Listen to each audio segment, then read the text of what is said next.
Assalamu alaikum bandiraɓe sehilaɓe ƴeewoɓe Tening 24 aywa sakiraɓe hande eɗe émission meɗen enfant du masina donc e live gonɗe avec monsieur Kelly e gara lannademo dow kibaru golle makko o e inde makko hotomo jeeya ɗum e bonɗu e ko nandi e muɗum fo fammina en dow haala hono durgol e kosa e ko nandi e muɗum ɗum garden haalde dow muɗum hande. Assalamu aleykum monsieur Kelly. Assalamu alaikum salam. Ça va bien, Amadou? Alhamdulillah Amadou miɗa selli basu waɗay. Merci beaucoup, Amadou. Hay hono woni indema e yettore ma e hoto jeyɗa. Voilà, mi Jidal Kelly mbiyetemi. Donc, tenengu dimam tenengu mawnum. Voilà, donc mi jangi l'école. Et tenengu. Mais minen de min jangannode waɗi des fois les années 83 84. Et donc mi waɗi def koyɗiɗi mi heɓayi. Finalement jaami aventure todu nene lakkillen so gartumi Mali.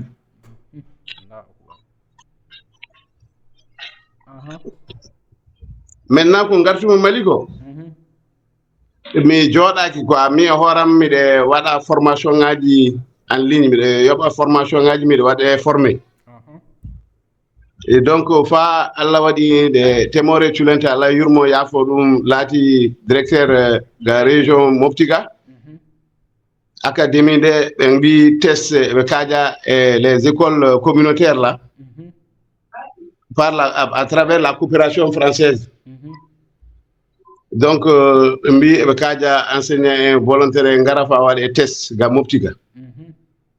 Nden garmi test o Allah waɗi pasumi ko ɓe nabmi SNJ. Min gaɗi formation ngaji chose niveau 1 et niveau 2. Donc nden wonde kemi laatade maître du premier cycle plein. Après ça ɓe naɓi kam école communautaire Diakouri. Ngammi toon enseigné minen udditi école o min ngari mo enseigné pendant 3 ans. Maintenant ko jimi nden salaire o ne permet pas de vivre. Bon mi Hamari Galle mbimi vraiment comme ça je ne peux pas continuer. Ngammi démissionner. Pour ngammi démissionner enseignement o ko maintenant mi chose métier élevage o nangi hakkillam sanne. Bon, avant cela, mi contrat et PNUD pour alphabétiser. Agami alphabétisation Diaka et Tenem. Nous ngame mon ko foti 3 ans. Après ça, maintenant kemi contrat PNUD. Nous bangal alphabétisation Ndiami ngado Djoura. Donc de là-bas, maintenant, docteur Samba Traoré au Ouditi dépôt Makotenem. Oui, mon docteur, moi je veux vraiment la santé vétérinaire là. Moi je veux que vous me formez. Docteur, oui, il n'y a pas de problème. Donc j'ai été dans sa pharmacie, j'ai eu une formation en produits vétérinaires et en santé vétérinaire. L'ando hoki kandu hunde fuko kollam fu atamre wawi mi yawi wawde quoi. Bon, étant là-bas, tu as fait de tout nos mandataires, où on Sirafa Traoré et Sakere Boli. Ben gadi ben financé, ben gado installé et zone en collaboration avec l'État malien. Et donc, quand Ngami demande sur Mabito, ben Nangikan comme gestionnaire du dépôt vétérinaire de Tinenkou. Et là, j'ai géré pendant 8 ans.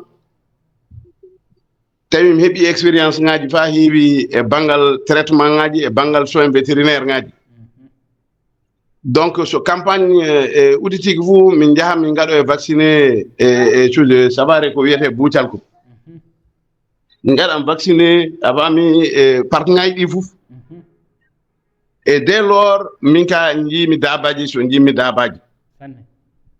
Donc mbiɗa jokki e golle o somi heɓi daaba pooƴɗo fuu mi wi mi jokka mi waɗan tante expérience am mi sooda daaba pooƴɗo mi waɗa ɗum traité mi ñamina ɗum so laatike daaba fuu nden woni nde maranmi ɗum mbiɗa jokki hen fa kemmi dabaji nema Allah a tinenku donc kemmi dabaji ɗi ko donc j'ai continué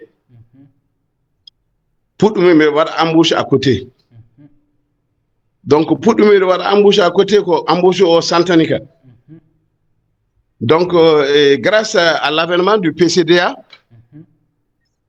Allah yurmo yaafo kawmen gagné tembo kañum wonno ono hoorejo PCDA les Mali.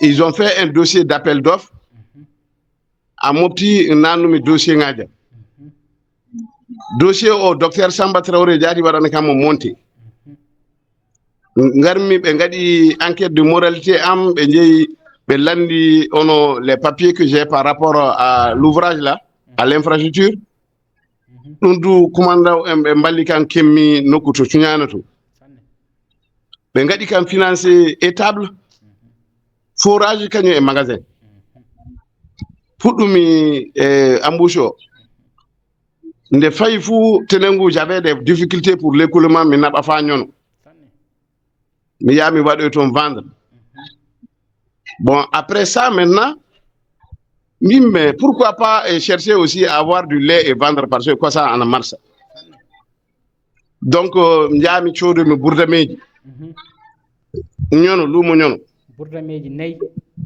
eyo bourdameji ɓeyɗi coodumi ɗiɗi to ñonoto gaddumi tenengu j'ai vu qu'avec les 2 vaches laitières là bien entretenues j'ai jusqu'à 8 litres chaque jour donc les 8 litres chaque jour là c'est de l'argent donc mbimi ça c'est une bonne affaire il faut le pérenniser donc là j'ai commencé mbiɗa jokkiri hen seeɗa fa insécurité o wari naati ko insécurité o wari naati ko mbimi bon maintenant je vais transférer à Mopti Tewedou mais laatike président chambre d'agriculture locale gartirmi activité o ɗo Mopti ɗo parce que tenengu to ce n'est plus la peine to nayi ɗi kaɓɓoto to sera woni donc j'ai continué avec l'embauche et puis kemmitino fuu mi tewtam avant mi nayi ɓeyɗi mi sooda quoi fa lanɗo waɗi ko naatimi chambre d'agriculture ko kemmi partenaire en fa heewi yiɓɓe kam parce que je les accompagne mbiɗa waɗa ɓe accompagné sanne bon ɓen kokki kam voyage d'études de visite d'échange au Maroc voilà ko jaami toon ko ɓe mbi min no jiɗirmi nayni il faut que mi heɓa mi waɗa bénéficier voyage de mi yaha Maroc foire en ton an wiye foire de Meknès donc je suis parti visiter les vaches ils vont parti me faire visiter hono nayi mi haltama joguiɗi kosam sanne sanne les bonnes productrices ayo komin jeeyi e foire o komin tili ko ɓe naɓi kan coopérative Mabrouka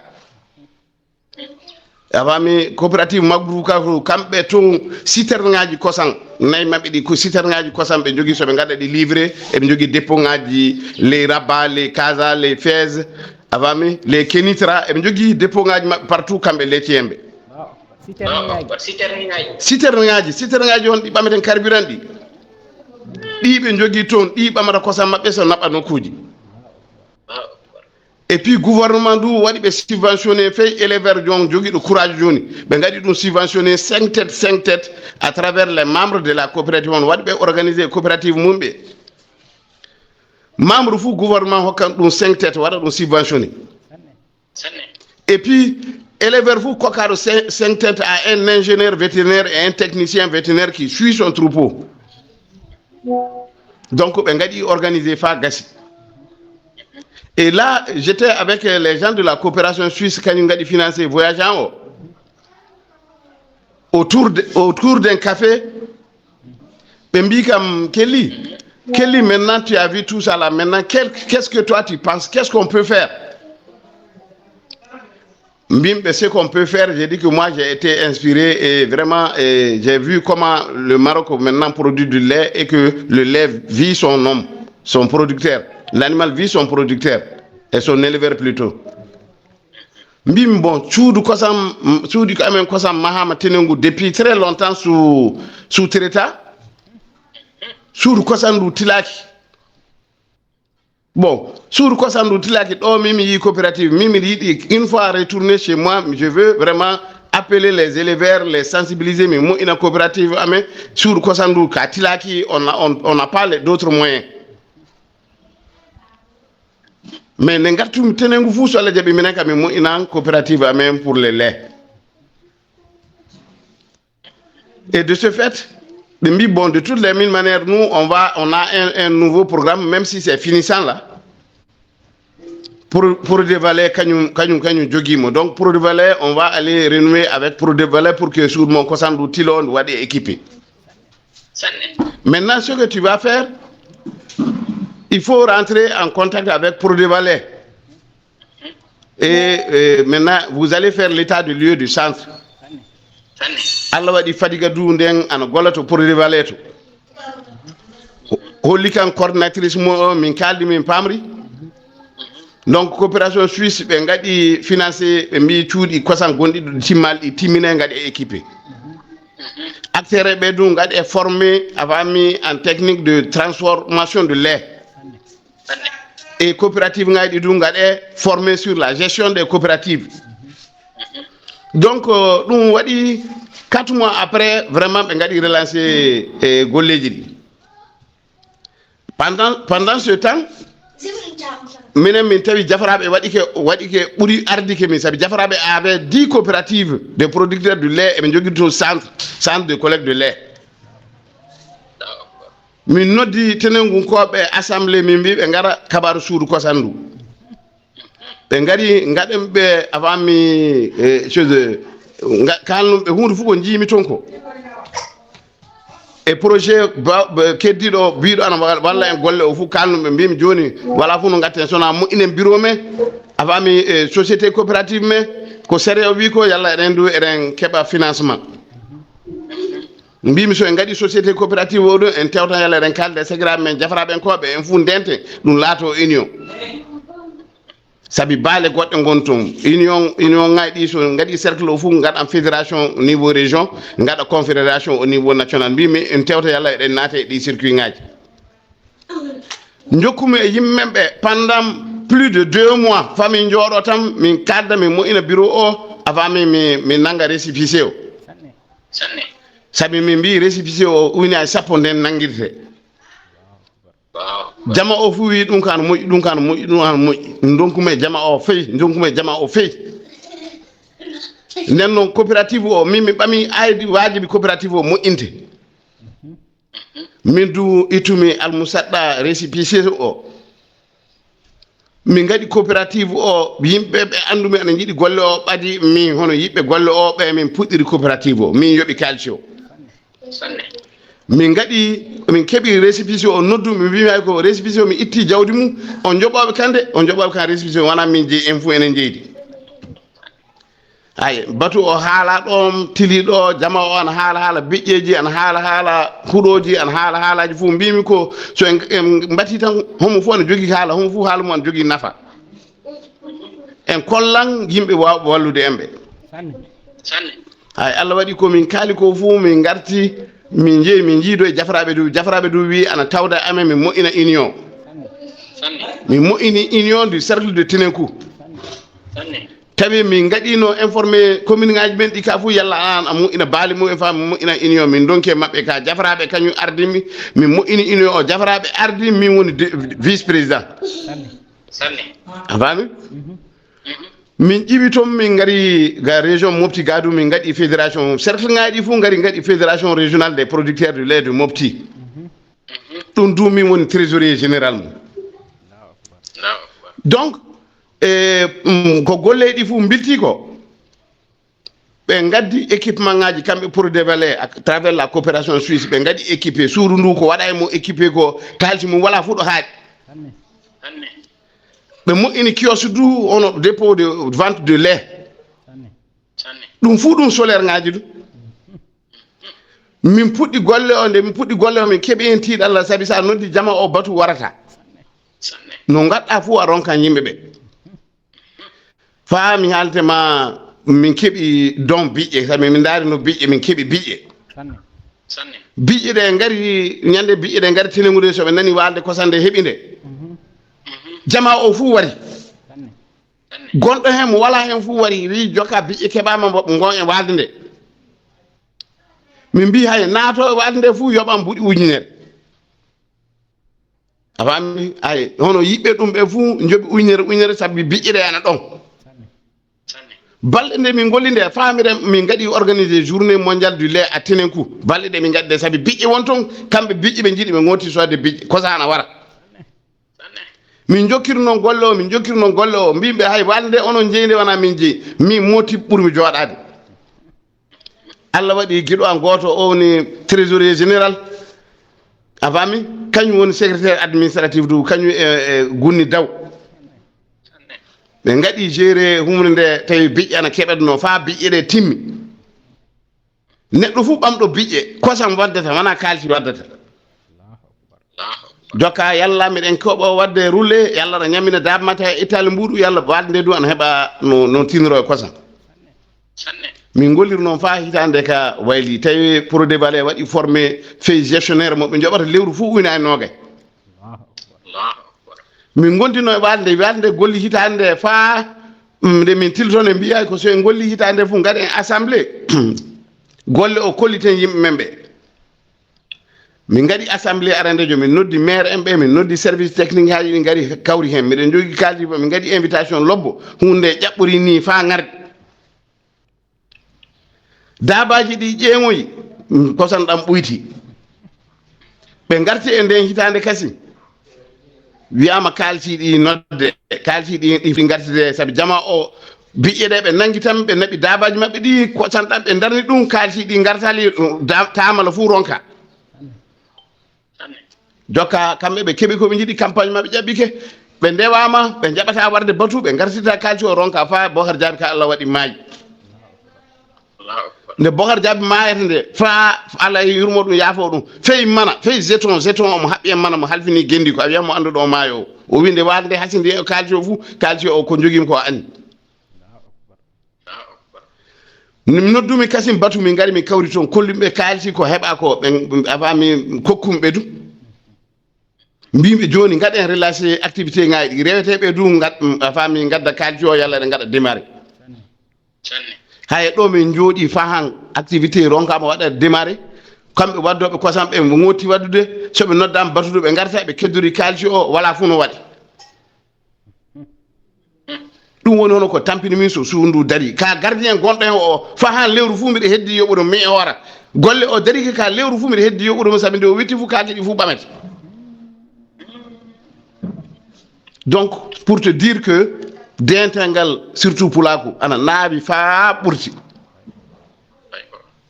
walde onon jeende homo fu an hebe nafaka mum mais on ne peut pas consolider ça là je veux un peu revenir sur la question de Barasiro. Barasiro avait posé une question là. Ou bien si c'est pas si c'est Ibrahim également, je ne pas, je vais voir si. Les questionnaires sont ici. Voilà. Ibrahim avait parlé des riverains. O haali des riverains, mo wi riverain be ngala hen riverain be ngo hen kanyu en jati bonni walde kanyu en beedi bonnude walde sanne riverain wonbe hembe yo keba wo hen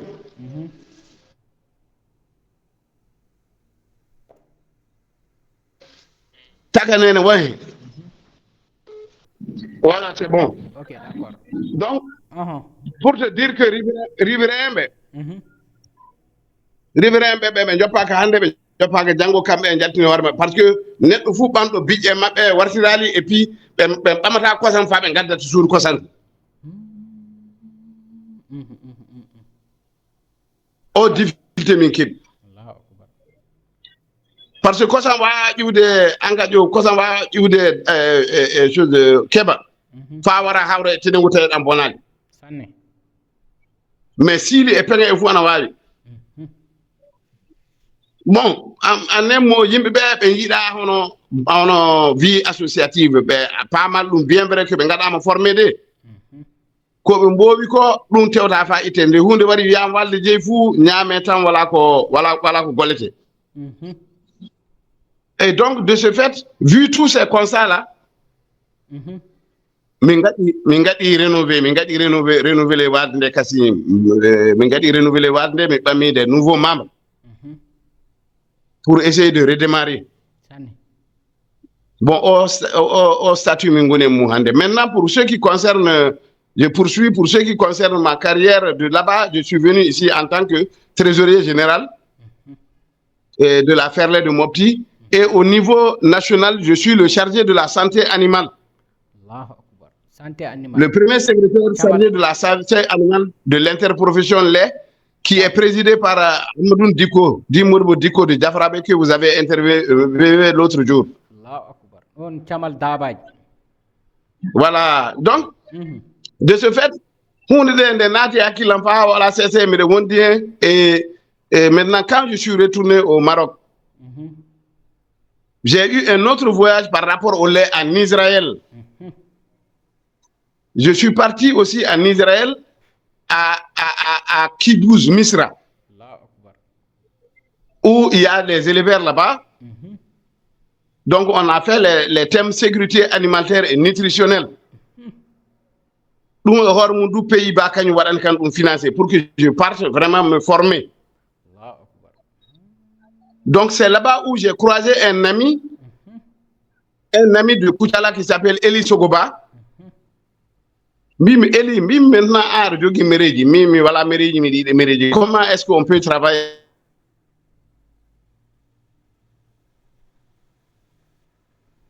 Allô, monsieur Kelly?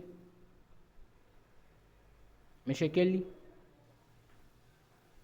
Allô? Est-ce que vous m'écoutez? Oui, je vous reçois. Eli dit que je vais te vendre une vache inséminée. Et tu payeras comme bon te semble. J'ai dit qu'il n'y a pas de problème. On a conclu, il m'a amené à Koutiala et j'ai choisi la vache que je voudrais. Au lieu de 2 millions, il m'a donné à 1 500 000. Au 8 millions, il a hein? Méréji. Oui, Nay Méréji. Avant, au Hokir Kange 1 500 000, oui, Njobirano Mouid a fait ce 3 ans. Njobirano. Donc, Mindou fait calcio. Donc finalement, au lieu de tenir coup, avec les souvenirs que j'ai là-bas, j'ai dit que je vais m'installer à Mopti. Ngadi m'installer à Mopti, joka nay pulpul libre jogi kanga nag merewenge. Nyande nag merewenge warinde, le bidar jogi mere husonge sa yinge akaba wala mere. Donc finalement, enge jogi darnde, enge jogi darnde et jogi fouf.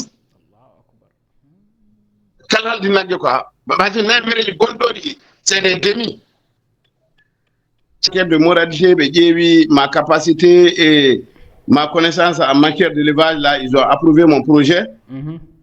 Les Tchouadens ont 10 têtes métisses. 10 têtes. Donc, 10 têtes de métis, c'est à coût de millions. Hein. Donc, moi, j'ai comme construire ferme, parce que quand il y a des construire ferme, forage, il et tout ça là. Donc, voilà comment c'est parti. Aujourd'hui, mais voilà, salaire, quand il y a un salaire, quand il y a un école. Donc, voilà d'où je suis venu pour arriver là. D'accord. Et donc, fais ce visite rurale à Nawade. Fais ce visite rurale à Nawade. Je ne sais pas, il y a beaucoup qui me voient à la télé quand même dans ma ferme. Et ben, regarde visite de ferme. Sanni. Joni leyni nagge merewge mbiɗa a sori e sogobana hono wiyetege ko gadduɗa nge moƴƴi ko kange waɗi développé so nge hokkuma nayyi keddiɗi nana hono non wona kange waɗi développé nge waɗi ko développé par ce que heɓe majji tati ɓiɓɓe tati mais à travers elle là ndemonde keɓum darja mareji ɗi et puis so projet ngaji ɗi ɗum balliki allahu oh, ouais. ok d'accord fande les question ngaji ɗi yimɓe meeɗa yogaɓe jiiɗi fande ɓe mbi déjà expérience hono andal ko keɗɗa banggal daabay ɗi ko ƴiwde gueɗe ɗe kiisɗa joni warde fa hande no gurɗani yalla hoɗum panɗa e daabaji hedde meɗen to hono mbawɗen wadde yala eɗe keɓa daabaji men ɗi keɓa hen nafa sanne banggal cellal e banggal kosan en voilà tu sais que enen ko en jaɓata ko ni ɗum ni tampini par ce que ɓe mbi neɗɗo ƴeewa ko wawi marde ɓe tuba ko ɓe mbi élevage intensif ƴeeɓa ko mbawɗa marde ko nafete mara sanne bon enen en jaɓata ɗum enen joni fewi jiɗɗo fu wiyam homo fu sona ɓuura goɗɗo nagge bon nayi ɗi a faami a tawan ɗi guuratama sona so haajuma darike e gollude golleji ma a yeehi a sooti alors que iɗen jogui nafaka goɗɗo min ɗo gommi hande o expérience o jiimi o nagge fu nge rimangue kan so wala kosan tan ɗo e ɗon nannami ɗum kosan ɗan saɗa jeeɓi aɗa heeɓa kosan ɗan a haajaka hunde fo a haajaka sottude nagge a haajaka wadde hunde fo kosan ɗan tan ɗan wurnete ɗan wurna nagge et puis ɗan waɗan maintenir sewre nde ɗan sawran ɗan waɗan fof hande tenegu so liite ujunere naɓoɗa ɗon ɗan walata weetata fe heeta yimɓe ɓe bon enen eɗen jogui nayyi fa heewi joguiɗo nayyi mum fo wiyam fadi goɗɗo fe yiyeɗe ley fa ley laddeji to ley beeli to naɓata nayyi ɗi so suuɗoyo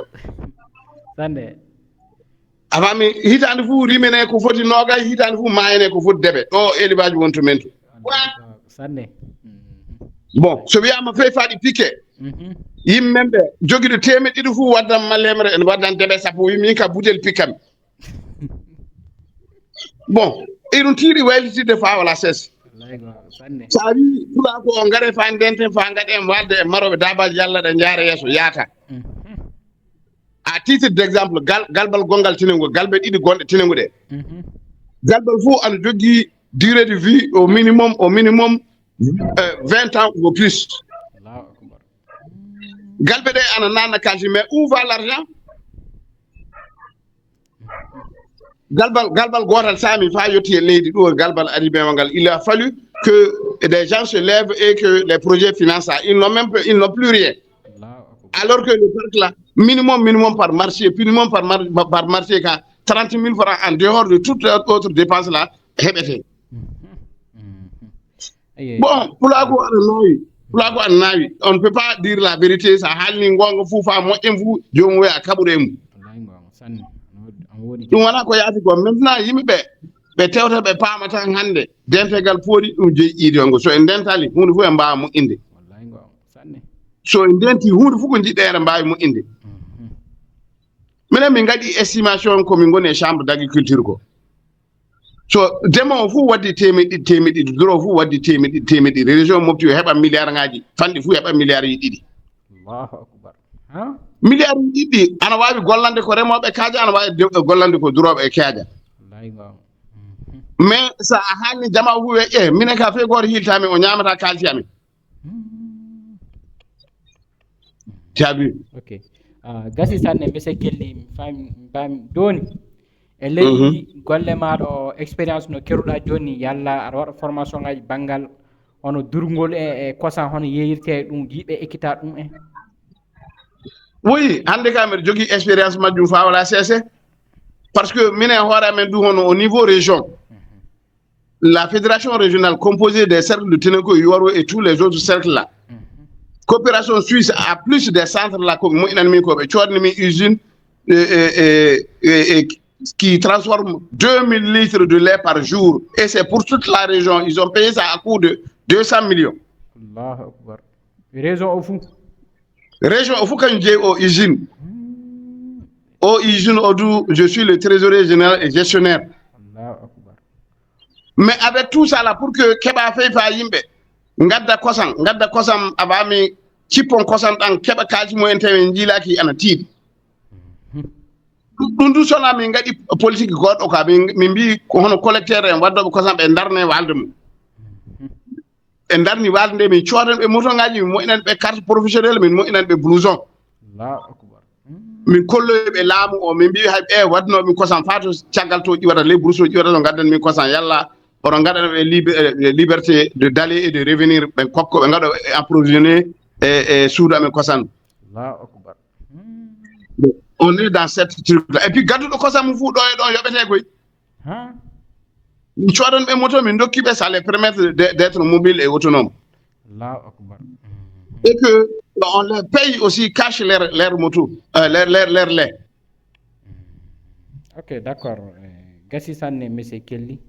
Neɗɗo fou kaƴata en tout cas par rapport à comment traiter le lait, comment il faut tester, traiter le lait et pasteuriser le lait là. Donc vraiment alhamdulillah rabbil alamin wonko heɓa hen neɗɗo ɓooyi e majjum waɗi formation ngaji vraiment ça va, je serai le bienvenu.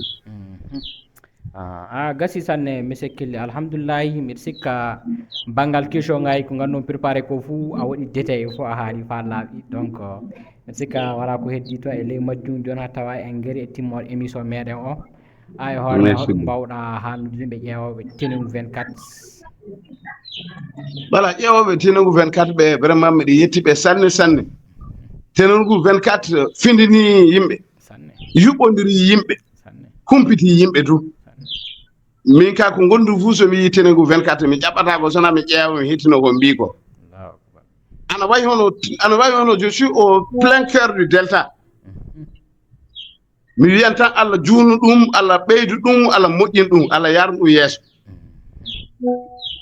fa hamɓe tinno onon du tinnoɗo sabi onon oɗon gondi e findinde mi a faami tinnoɗo yo laaɗo faabo on laaɗo faaboro on muñal nden no wondude e kabaru pulaku yaafa kamiɗe suga so a tampali a haɓal fuu no waɗi fuu fey so a heɓali so yimɓe temedere so a heɓal fuu a mille keɓa fey capantaton ɓeeta paaman jokkira e kongi hono nafoji ɗi mbiɗa waɗa on félicité mbiɗa barkina on mbiɗa teddina on mbiɗa waɗa on encouragé du sanne. D'accord Kelly vraiment a jarama min beltike sanne andude dow teddengal ko jaɓɓiɗa min dow Tening 24 ko bon ɗum wonno émission. Merci beaucoup. Maintenant joni yimɓe haajaɓe banggal hono vaccination kosa e neyyi e daaɓe ɗo e wona mbawi waddemo contacté way haajaɓe vaccination ɓe vaccination ɓe service approprié ana toon les services vétérinaires et les mandataires ils sont partout a faami mandataire ana toon service vétérinaire ana toon soɓe kajama soɓe noddi on va les mettre en relation min kollodiranɓe ɓe jaaha soɓe jeeyi du ɓe caggal pikiri ka pikiri mankali mankata ɓe keɓan pikiri par ce que mi o horan hitande fuu mi o horan mine fiya anniyam mi yaha mi waɗo appuyé équipe ngaji ɗi saabi personnel en keewa mbiɗa yaha mbiɗa waɗo ɓe chose appuyé a faami ok d'accord monsieur Kelly sey joni ministre o waɗi wadde visite ko jogui ministre de l' élevage waɗi visite unité amen de transformation de leela usine o hecci kengen tembo o wayri ɗo kanko ministre o waɗoy toon visite et puis ɓe dokki min du 2000 doses de fièvre afteuse ɗum ko wiyete safa ko pour la région de Mopti quoi. Ok, voilà. Monsieur Kelly, d'accord, vraiment. Merci beaucoup. A jarama sanne. Min beltanike merci joni ka ngaɗa lolde wakkat goɗɗo so Allah jaɓi inchallahu caggal so Allah muuyi caggal hono joni fof e keɓodira kasen jon ha ɗum ko jinnoɗo hollude dow Tening 24 vraiment merci beaucoup a jarama. Merci bien, merci à Tening 24 à tout le monde. Merci beaucoup. Ay mahudin jodi e mayo ko bawudin deni e maro loko deni je jakao aga ya di baba awuro kaidu sise jam awure burgu na hoda de mema kinaye ibana mundiga kori jami